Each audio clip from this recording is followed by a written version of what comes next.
Hello everybody, 'tis I, the Rumpled One.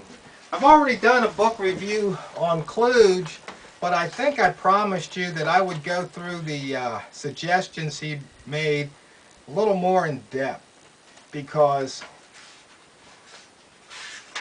it is important that we learn how to use our brains better, how to use our brains more effectively. So let's go back over his suggestions here. Number one, whenever possible, consider alternative hypotheses or hypotheses. He says, as we have seen, we humans are not in the habit of evaluating evidence in dispassionate and objective ways. One of the simplest things we can do to improve our capacity to think and reason is to discipline ourselves to consider alternative hypotheses. Something as simple as merely forcing ourselves to list alternatives can improve the reliability of reasoning.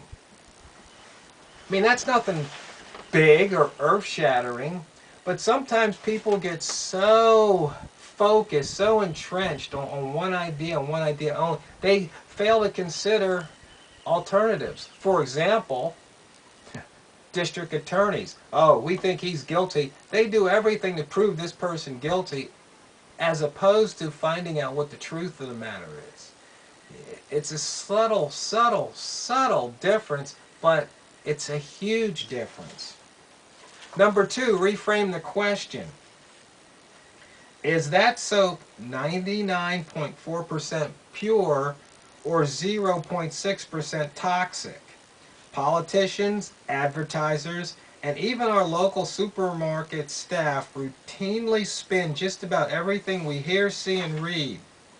Everything is presented to be as positive as possible. Our job as consumers, voters, and citizens must be to perpetually cast a skeptical eye and develop a habit of rethinking whatever we are asked. So, in other words, reframe it. Now, this is different than the first one. The first one's saying looking at multiple things. The other one is look at one thing, but flip it around. I mean, because you can say something's 99.4% safe, or you can say, hey, you know, there's a 0.6% chance that it could kill you. And so if you focus on killing you, then you might be more cautious. But if you focus on safe, you might be more disposed to take the risk. Another one, simple yet effective. Always remember, this is number three, always remember that correlation does not entail causation. Okay? Now, hopefully you understand what correlation is and what causation is. It says, believe it or not, if we look across the population of the United States, shoe size is highly correlated with general knowledge. People with bigger shoes tend to know more history and more geography than people with smaller shoes. But that doesn't mean buying bigger shoes will make you smarter, or even that having big feet makes you smart. This correlation, like so many others, seems more important than it really is, because we have a natural tendency to confuse correlation with causation. So, just remember that. It's very important. And it's something that usually local governments, politicians forget. Number four, never forget the size of your sample. From medicine to baseball statistics, people often fail to take into account the amount of data they've used in drawing their conclusions. Any single event may be random, but recurrence of the same pattern over and again is less likely to be an accident. Mathematically speaking, the bigger the sample, the more reliable the estimate. You see? That's why on average a poll of 2,000 people is a lot more reliable than a poll of 200 people. I mean, that really sounds like common sense, but once again, if you look at your local politics, you look at what's going on, you see people make this mistake repeatedly. Number 5, anticipate your own impulsivity and pre-commit. Odysseus tied himself to a mast to resist the temptations of the sirens. We would all do well to learn from him. Compare, for example, the groceries we might choose a week in advance with a well-rested stomach to the junk we buy in the store when we are hungry. Well, I'm sure we're all guilty of that one. There's just certain things we can't resist. I guess that's part of being human. But grocery market purchases are small compared with some of the things that people do, once again, in local governments and in big government too. So once again, you have to anticipate your own impulsivity and pre-commit. So if you know that you're impulsive, then pre-commit. It's kind of like going to the thrift store but only having, $2 in your wallet, because if you know you can't resist the deal, yeah, here I'm looking in the mirror, you need to do things to keep yourself in check. Number 6, don't just set goals, make contingency plans. It's often almost impossible for people to stick with vague goals like I intend to lose weight or I plan to finish this article before the deadline. And simply making a goal more specific, I plan to lose 6 pounds, is not enough. It says, but research by the psychologist Peter Gollwitzer shows that by transforming goals into specific contingency plans of the form, if X then Y, for example, if I see French fries then I will avoid them, we can markedly increase the chance of success. So, that's one of the dead giveaways when I'm out there in cyberspace. When I write, I usually say if then, if then, if then, basically because I was a student of logic and a computer programmer, and if then is one of the things I'm just used to thinking and building programs that way. If this, then this, else that. It's just the way it is. So make contingency plans.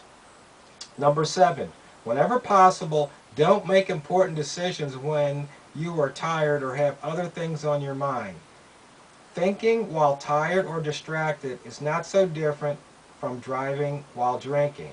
As we get tired, we rely more on our reflexive system, less on deliberative reasoning. Ditto as we get distracted. So, if you have an important decision, make sure you're well rested. Make sure you're not distracted. Sometimes you just have to hit the pause button. Go someplace quiet, ponder, get your scratch pad out, write some notes and thoughts down, and come to a reasonable, logical decision.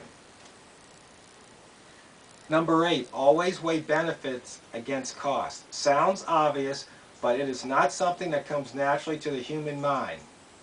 People tend to find themselves in either a prevention frame of mind, emphasizing the cost of their actions, or a promotion frame of mind, emphasizing the benefits. So you got to look at both. Not just the benefits, but also the cost.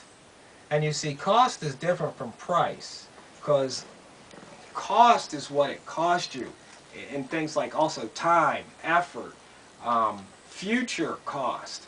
For example, if you buy a car, it's not just a one-time purchase. You've got things like maintenance that you have to focus on somewhere in the future. So you have to think of the cost, not just the benefits. Number 9, imagine that your decisions may be spot checks. That's right, your decisions, or imagine that your decisions may be spot checked. Research has shown that people who believe that they will have to justify their answers are less biased than people who don't. So basically, I think that could be analogous to saying live your life, live as though you were living in a fishbowl where everybody could be watching, everybody could be checking, and they are. Big Brother, for example. Number 10, distance yourself. Buddhists tell us that everything seems more important in the moment, and for the most part they're right. If an out-of-control car is bearing down on you, by all means drop everything and focus all of your energies on the short-term goal of getting out of the way.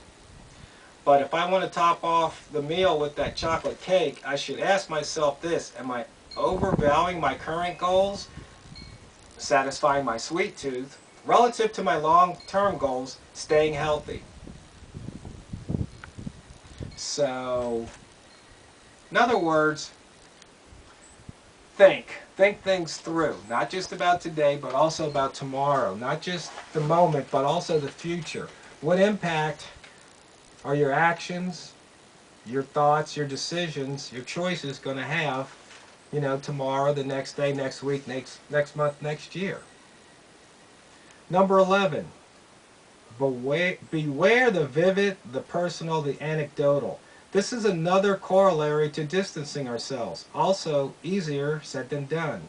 In earlier chapters, we saw the relative temptation prompted by cookies that we can see versus cookies that we merely read about. So, you have to be careful, because some people are really good at sales. They give you the personal, the anecdotes. They paint these vivid pictures. The next thing you know, they're extracting money from your wallet. So you just have to be aware that you can be tempted by the vivid, the personal, and the anecdotal. Number 12, pick your spots.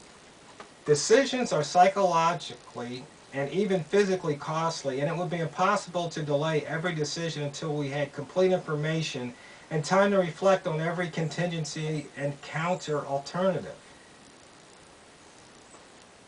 Okay, he says, the strategies I've given in this list are handy, but never forget the tale of Buridan's ass, the donkey that starved to death while trying to choose between two equally attractive, equally close patches of hay. Reserve your most careful decision-making for the choices that matter most. Finally, number 13, try to be rational. This last suggestion may sound unbelievably trivial, on par with the world's most worthless stock market advice, buy low, sell high, theoretically sound yet utterly useless. But reminding yourself to be rational is not as pointless as it sounds.